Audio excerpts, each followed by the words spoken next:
53. The roots of the royal law. It is now important that we examine even more closely the roots of the royal virtue. This is clearly stated for us by our Lord in answer to a Pharisee.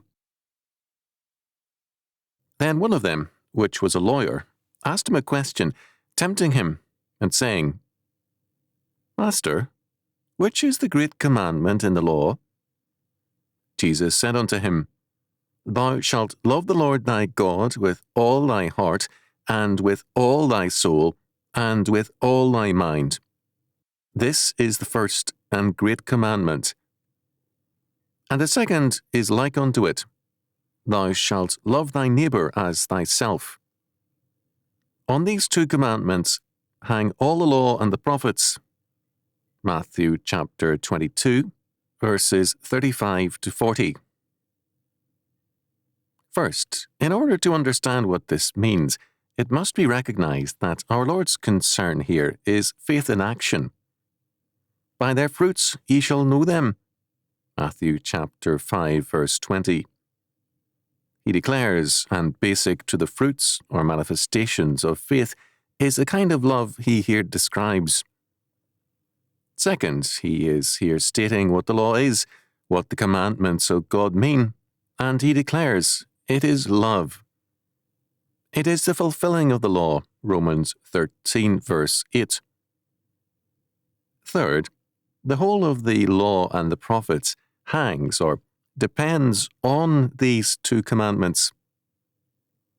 Fourth, our Lord in the parable of the Good Samaritan, Luke chapter 10, verses 25 to 37, then told the lawyer, on this occasion, that our neighbour must be understood in terms of the royal virtue, that is, as the stranger in need.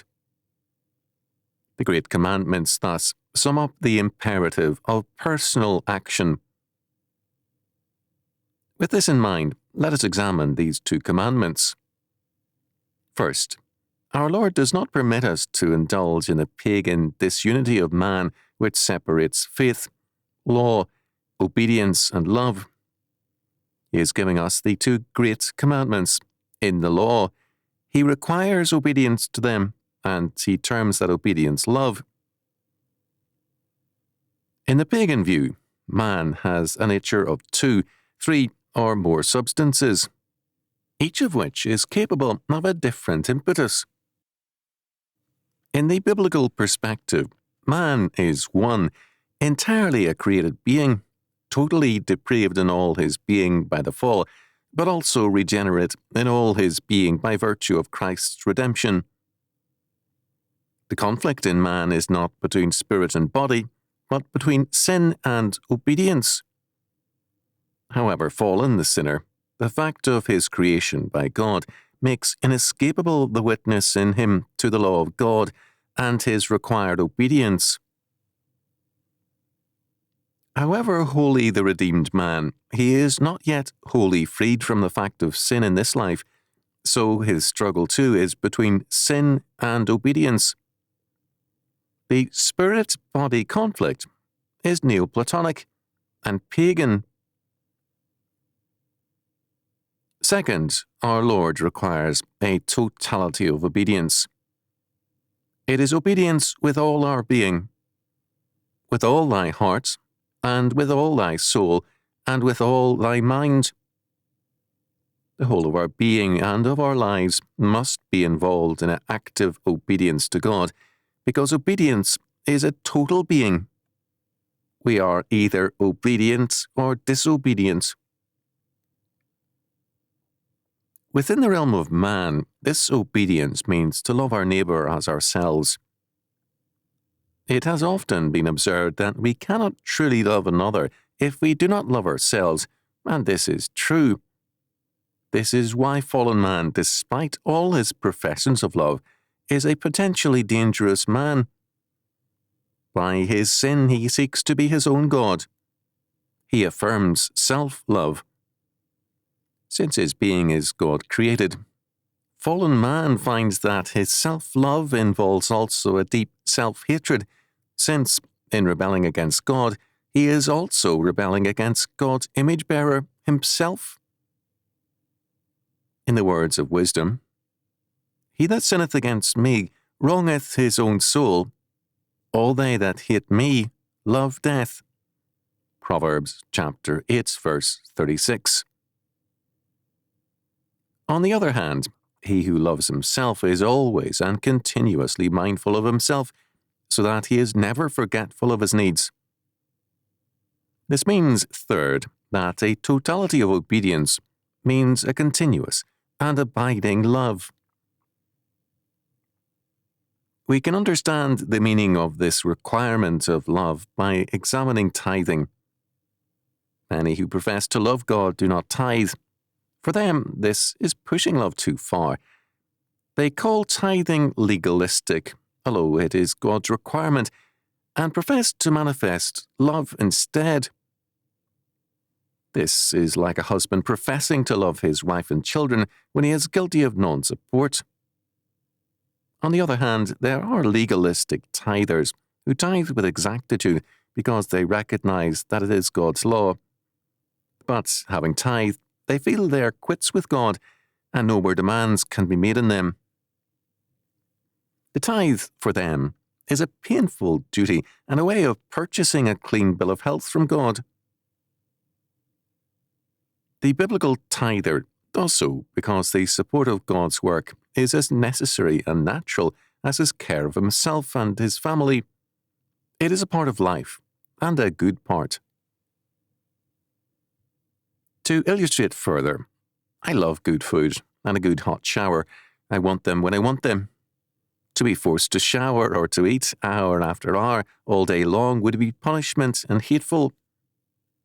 But this is precisely how some people want to love God, their neighbour and their family, to have them on tap like a shower, to use or to enjoy when desired and then to turn off. This is in fact one reason for the failure of many families and marriages. People marry and have children in order to have love on tap. Their attitude is, when I want love, give me love. When I don't want it, don't bother me. While the first cause of delinquency in youth is personal sin, a frequent aggravating factor is the attitude of parents who give love on tap, which is no love at all. God and man, his image bearer, are not things like faucets to be turned on and off, but persons. When we treat people like faucets, we do not love them, and we do aggravate them. This is no less true of God, who certainly finds aggravating the indifference of men to him except in time of need.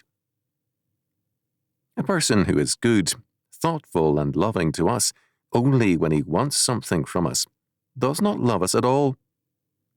We are not deceived by their fraudulent love, nor is God by ours.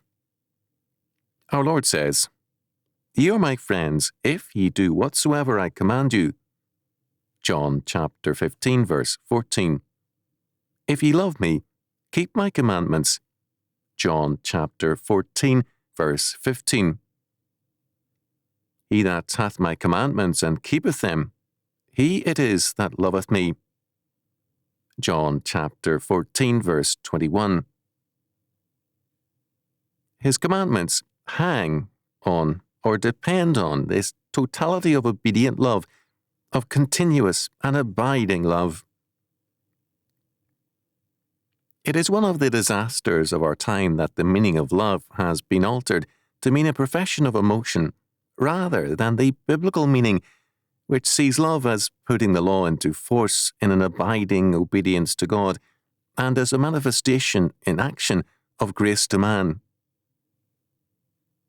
Love today is a word for an emotional statement without action, or else with a statist action on an impersonal plane. The roots of the royal virtue are in faith, and true faith reveals itself continuously. All the law and the prophets depends on this meaning of love, and without it, the gospel is denied, and man's world depersonalized.